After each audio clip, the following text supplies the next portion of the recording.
英語聞き流し10分間、名作リスニング、英語テキストと MP3 ダウンロード、その他の物語は、ホームページよりご利用いただけます。88thpp.com 88thpp.com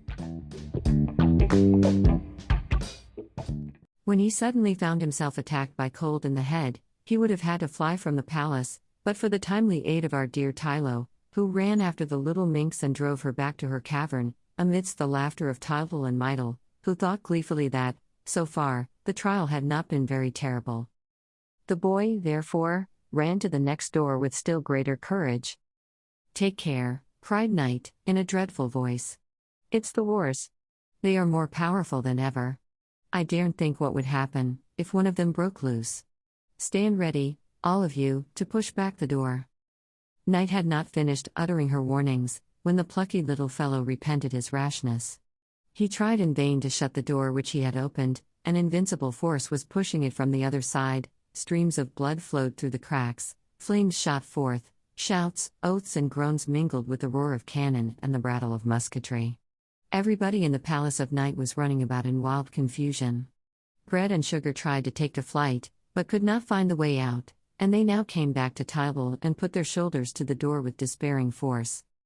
The cat pretended to be anxious, while secretly rejoicing. "This may be the end of it," she said, curling her whiskers. "They won't dare to go on after this." Dear Tylo made superhuman efforts to help his little master, while Mytyl stood crying in a corner. At last, our hero gave a shout of triumph. "Hurrah! They're giving way! Victory! Victory! The door is shut." At the same time, he dropped on the steps, utterly exhausted, dabbing his forehead with his poor little hands which shook with terror. "Well?" asked Night, harshly. "Have you had enough? Did you see them?" "Yes, yes," replied the little fellow, sobbing. "They are hideous and awful. I don't think they have the blue bird." "You may be sure they haven't," answered Night, angrily. "If they had, they would eat him at once. You see there is nothing to be done." Tyltyl drew himself up proudly. "I must see everything," he declared. "Light said so." "It's an easy thing to say," retorted Night, "when one's afraid and stays at home." "Let us go to the next door," said Tyltyl, resolutely. "What's in here?" "This is where I keep the shades and the terrors." Tyltyl reflected for a minute. "As far as shades go," he thought, "Mrs. Night is poking fun at me. It's more than an hour since I've seen anything but shade in this house of hers, and I shall be very glad to see daylight again. As for the terrors, if they are anything like the ghosts, we shall have another good joke." Our friend went to the door and opened it, before his companions had time to protest. For that matter, they were all sitting on the floor, exhausted with the last fright, and they looked at one another in astonishment, glad to find themselves alive after such a scare. Meanwhile, Tyltyl threw back the door and nothing came out. "There's no one there," he said. "Yes, there is. Yes, there is." "Look out," said Night, who was still shamming fright. She was simply furious.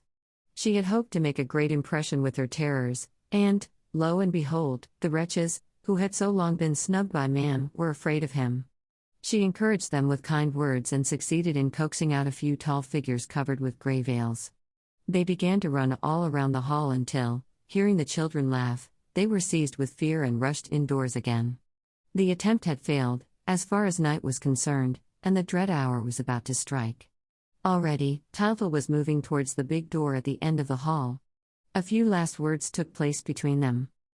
"Do not open that one," said Night, in awestruck tones. "Why not?" "Because it's not allowed.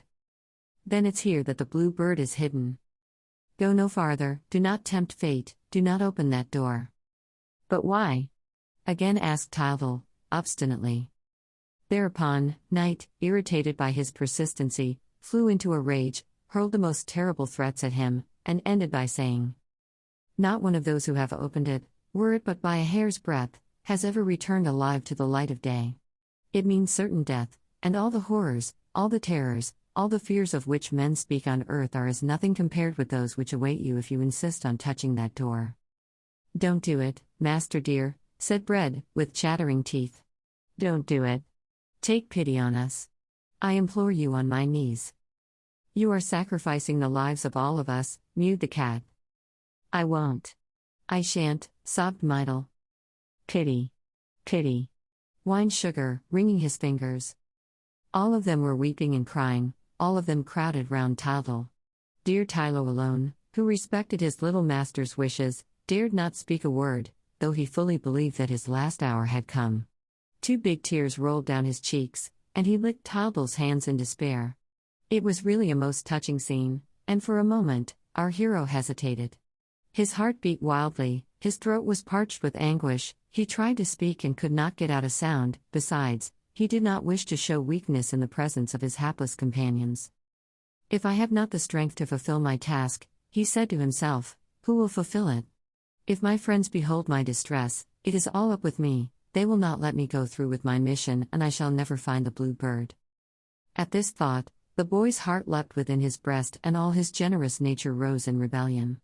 It would never do to be, perhaps, within arm's length of happiness and not to try for it, at the risk of dying in the attempt, to try for it and hand it over at last to all mankind.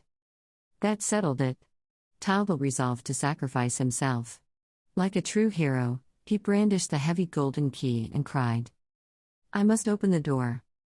He ran up to the great door, with Tylo panting by his side. The poor dog was half dead with fright, but his pride and his devotion to Tylo obliged him to smother his fears. I shall stay, he said to his master, I'm not afraid. I shall stay with my little god. In the meantime, all the others had fled. Bread was crumbling to bits behind a pillar, Sugar was melting in a corner with Myrtle in his arms, Night and the cat, both shaking with fury, kept to the far end of the hall. A wonderful garden lay before him. A dream garden filled with flowers that shone like stars. Then Tylo gave Tylo a last kiss, pressed him to his heart and, with never a tremble, put the key in the lock. Yells of terror came from all the corners of the hall, where the runaways had taken shelter, while the 2 leaves of the great door opened by magic in front of our little friend, who was struck dumb with admiration and delight. What an exquisite surprise! A wonderful garden lay before him, a dream garden filled with flowers that shone like stars, waterfalls that came rushing from the sky and trees which the moon had clothed in silver. And then there was something whirling like a blue cloud among the clusters of roses.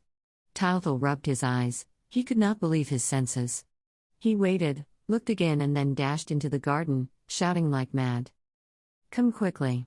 Come quickly! They are here! We have them at last! Millions of blue birds! Thousands of millions! Come, Myrtle! Come, Tylo! Come, all! Help me!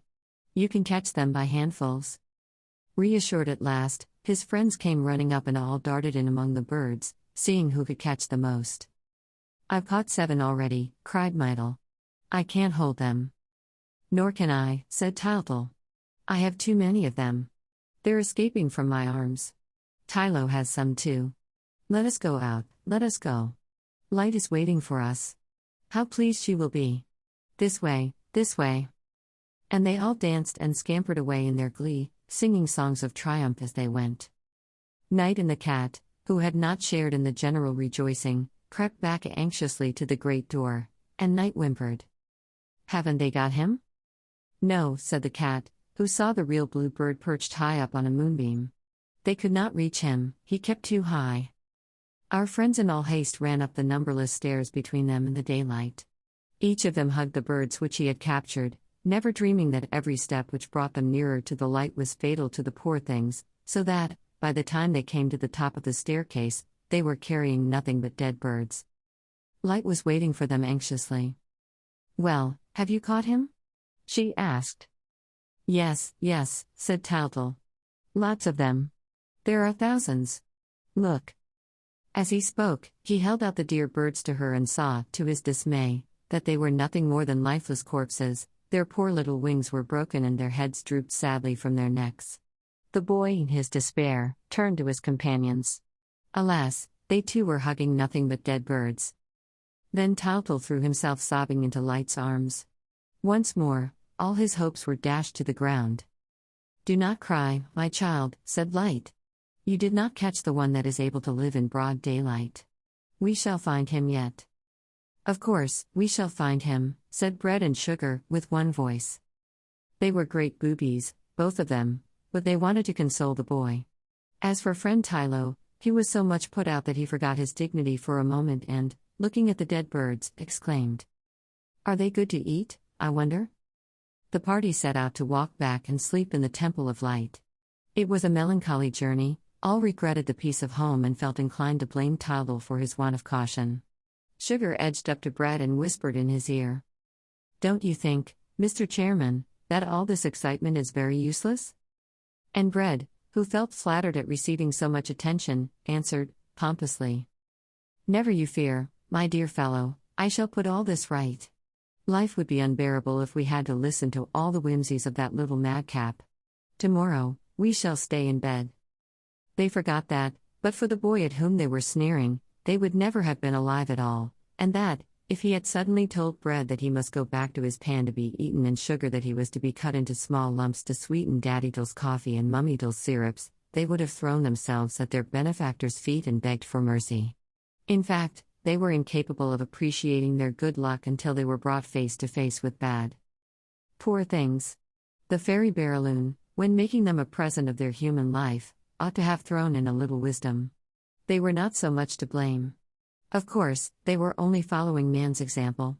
Given the power of speaking, they jabbered; knowing how to judge, they condemned; able to feel, they complained. They had hearts which increased their sense of fear, without adding to their happiness. As to their brains, which could easily have arranged all the rest, they made so little of them that they had already grown quite rusty, and, if you could have opened their heads and looked at the works of their life inside, you would have seen the poor brains, which were their most precious possession, jumping about at every movement they made and rattling in their empty skulls like dry peas in a pod. Fortunately, Light, thanks to her wonderful insight, knew all about their state of mind. She determined, therefore, to employ the elements and things no more than she was obliged to. They are useful, she thought, to feed the children and amuse them on the way, but they must have no further share in the trials, because they have neither courage nor conviction. Meanwhile, the party walked on, the road widened out and became resplendent, and, at the end, the Temple of Light stood on a crystal height, shedding its beams around. The tired children made the dog carry them pick-a-back by turns, and they were almost asleep when they reached the shining steps. Audiobook. Living in Kyoto by Hidemi Woods. Now on sale in online stores. 44 available distributors. Apple, Google Play, Amazon Audible, or else.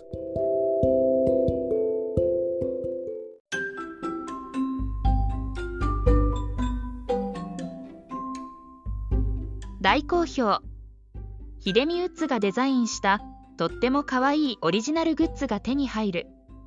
トートバッグ、缶バッジ、ステッカー、T シャツ、トレーナー、パーカー、文具、その他いろいろ、エリゼン .com で見てみてね。erizen.com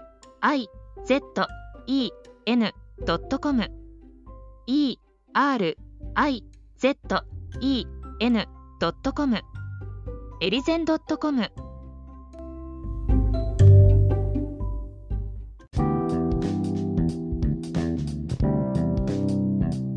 英語聞き流し10分間名作リスニング。英語テキストと MP3 ダウンロード、その他の物語はホームページよりご利用いただけます。